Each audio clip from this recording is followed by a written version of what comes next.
Imran Faridi series novel है ज़मीन के बादल।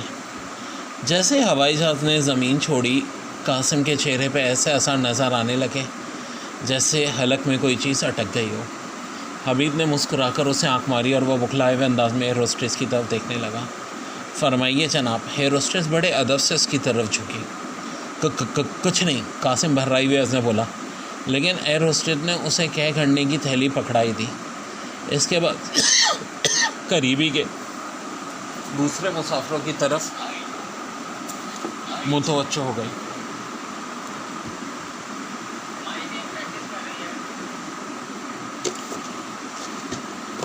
हमीद कासिम के बराबर में बैठा था।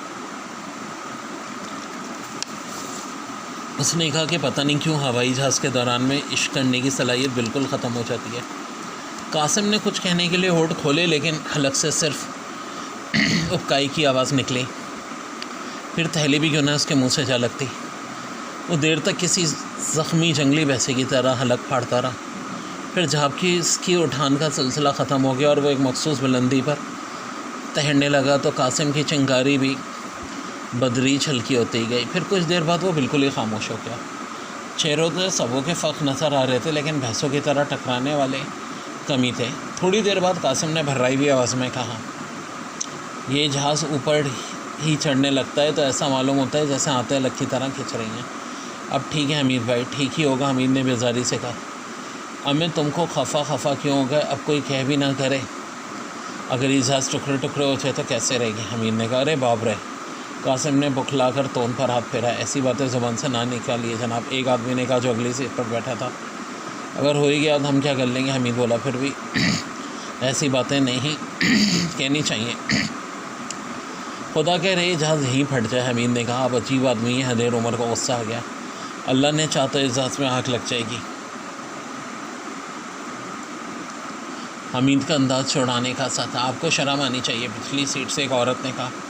अब तो जहाज़ ज़रूर गारत हो जाएगा, आप ख़ुद गारत हो जाएंगे। औरत को भी गुस्सा आ गया। जहाज़ के गारत होने के बाद मेरी सलामती का सवाल ही पैदा नहीं होता। अच्छा खामोश रहिए। तीसरा आदमी बोल पड़ा। जहाज़ में बोलना ममनू नहीं है। हमीद ने कहा, अगर है तो यकीनी तौर पर क्रैश होगा। ज़ुबान बंद कीजिए। देर उमर आदमी फिर गिर जा। खुदा गारत करे, जार को खुदा गारत करे। चुप रहिए। देर उमर जो बहुत ज़्यादा ज़ईद कुल एतकाद मालूम होता था, हलक फाड़ कर चीखा और सारे मुसाफिर उसकी तरफ मुतवज्जो हो गए। और फिर ये बात एक दूसरे से तक फैलती चली गई। लोग हमीद को इस तरह घूरने लगे जैसे वो पागल हो। एयर होस्टेस फ्रांसीसी थी। उसे जब हंगामे की वजह मालूम हुई तो सीधी हमीद की तरफ आई। दूसरों को परेशान करने से क्या फ़ायदा जनाब? उसने ना खुशगवार लहजे में कहा।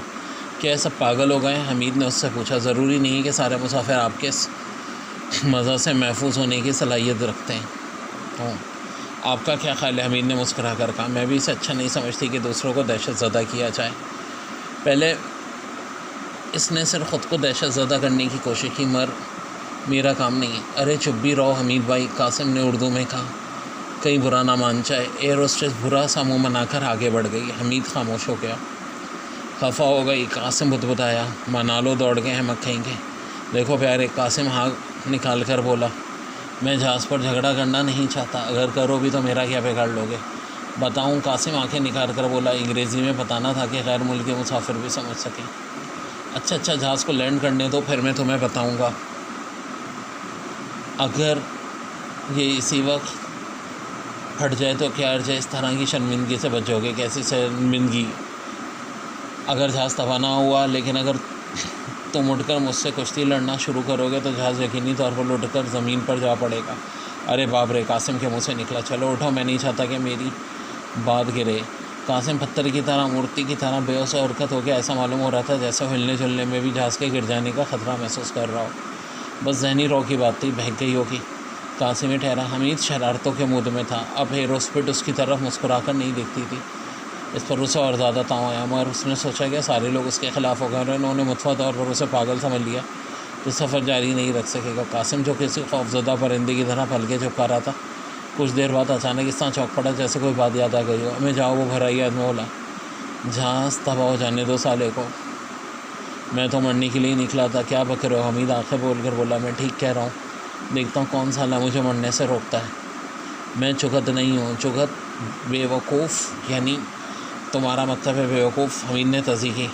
हाँ हाँ, किस गधे ने बताया है? अबे तुम खुद गधे हो, ज़रा संभल कर बात करना। मैं मरने के लिए घर से निकला हूँ, समझे? मरने का इंतज़ाम तो वहीं हो सकता था, तुमने पहले ही क्यों नहीं बताया? पता नहीं आप लोग कैसे हैं। पीछे बैठी हुई औरत ने कहा, मैं बहुत देर से सुन रही हूँ आप लोग मुस्तकिल तौर पर मरने की बातें किए जा रहे हैं। अरे ही, कासिम मुड़कर बोला। अंदाज़ हिमखाना था। मैं माफ़ी चाहता हूँ मोहतरमा। औरत कुछ न बोली। इतने में एयर होस्टेस ने बुलंद आवाज़ में कहा, कैप्टन हमीद प्लीज़, आपका फ़ोन है। हमीद उठ गया। वो आप है? एयर होस्टेस ज़बरदस्ती मुस्कुराई। हमीद कुछ कहे बगैर लास्की फ़ोन के केबिन में आया। ये मैं बताता चलूँ, ये नावल 1950 में लिखा गया था और ज़ाहिर है उसी के ज़माने का है। हेलो, हमीद ने दूसरी तरफ से बोलने वाले को मुखातिब किया। कैप्टन हमीद, दूसरी तरफ से आवाज़ आई, मैं फ़रीदी हूँ। तुम लोग मैट्रिक में उतर जाओ और मेरे दूसरे पैगाम का इंतज़ार करो। तुम्हारे काम के लिए मैंने इजाज़त हासिल कर ली है यूमिनियो में काम करना। हमीद ने कुछ कहना चाहा लेकिन सिलसिला मनक़ूद हो गया। वो सर पीट कर फिर अपनी नशस्त पर वापस हो गया। यह कॉल लंदन से आई थी। हमीद को सिर्फ इतना ही मालूम था कि फ़रीदी ने तवील मुद्दत के लिए रुख्सत हासिल की और यूरोप की सयाहत का इरादा रखता है। खुद एक हफ़्ते पहले इंग्लैंड के लिए रवाना हुआ था और कह गया था कि हमीद उसके पैगाम का इंतज़ार करें। पिछले दिन हमीद को फ़रीदी की तरफ से इत्तला मिली थी कासिम समीत रवाना हो जाए, लिहाजा लंदन तक के 2 टिकट हासिल कर लिए गए थे और अब जहाज़ पर इत्तला मिली थी कि दोनों मैड्रिड में रुककर उसके दूसरे पैगाम का इंतज़ार करें। मैड्रिड यानी स्पेन का कैपिटल। ज़ाहिर है बताने की ज़रूरत नहीं थी कि इस लास्की फ़ोन कॉल ने हमीद की खोपड़ी का क्या हाल किया होगा। किसका फ़ोन था? कासिम ने पूछा। मेरे दादा की रूह आलम बाला से बोल रही थी। हमीद ने गसीले लहजे में कहा। हमें तो खफा क्यों हो रहे हो? मेरे ठेंगे की रूह बोल रही है। आंखें न दिखाया करो मुझे। अब मैं अपने बाप से भी नहीं डरता, कासिम ने कहा। हामिद कुछ ना बोला। वो कई दिनों से सोच रहा था कि आखिर कासिम को इस बार फ़रीद ने क्यों दावत दी है। कासिम से पूछना उन्हें मुनासिब ना समझा और फ़रीदी भला क्यों बताने लगा। वैसे कासिम ने भी उससे असल बात ना बताई होगी, फिर पूछने से फ़ायदा ही क्या। और इस वक्त चूँकि लाश की फ़ोन ने उसे खोपड़ी से बाहर कर दिया था, इसलिए पूछे बेटा तुम कहाँ मरने जा रहे हो? तुमसे मतलब मैं तो मैट्रिक में उतर जाऊँगा। मैं भी उतर जाऊँगा, कासिम ने सोचा होगा। फिर आस्ता से बोला, मैं हमीद भाई, इस औरत की उम्र क्या होगी जो पीछे बैठी है? पूछ कर बताता। हमीद ने औरत की तरफ देख कर कहा, अरे अरे अरे। कासिम उखला गया। औरत भी शायद ये समझी थी कि हमीद इससे मुखातिब होगा। फिर कासिम की तरफ मुतवज्जो होकर बोला, 11:30 बजे। अच्छा अच्छा। कासिम हेमखाना अंदाज में, सरीना कर्नल ने सफ़र के बारे में तुमसे क्या कहा था? हाँ। हमीद ने कासिम से दरियाफ्त किया। कुछ भी नहीं। अरे तुम कैसे तैयार हो गए? हमीद चीख कर बोला, बस कुछ रुपया अलाइड बैंक के ऑफ इंग्लैंड में मुंतकिल कराया, सामान दुरुस्ती और तैयार हो गया। तैयार होने में क्या लगता है हमीद भाई? हमीद का गुस्सा तेज़ होने लगा। मालूम करना चाहता था कि आखिर कासिम यकबैत इतने लंबे सफ़र के लिए तैयार कैसे हो गया। अब मैं पूछ रहा हूँ कि तुम इस सफ़र पे क्यों तैयार हो गए थे? कह तो दिया मैं मरना चाहता हूँ। अब मैं तो घर पर ही जहर पी लिया होता। नहीं हमीद भाई, कासिम मकूम लहजे में बोला, मैं इस चुहिया के सामने नहीं मरना चाहता हूँ। मेरी लाश की भी जान चलाएगी आखिर वो चुहिया। अरे शू शटअप, तुम मुझसे कुछ नहीं कह सकते। कासिम हो रहा है, तुम्हें कुछ हक नहीं। मुझे हक है। कैसा है? क्या बस रहा हो? खामोश हूँ। हमें क्यों खामोखा झगड़ना चाहते हो? मैं कहता हूँ खामोश हो। अच्छी बात है, कासिम गुस्सैली आवाज़ में बोला, लेकिन अब मुझसे बात ना करना। पार्ट 1 यहाँ पर एंड हो रहा है। ये बताता चलूँ कि कैप्टन हमीद कर्नल फ़रीदी का असिस्टेंट है और कासिम इसका एक देव हैकल दोस्त है जो अकल से बिल्कुल पैदा है और मस्खरा है।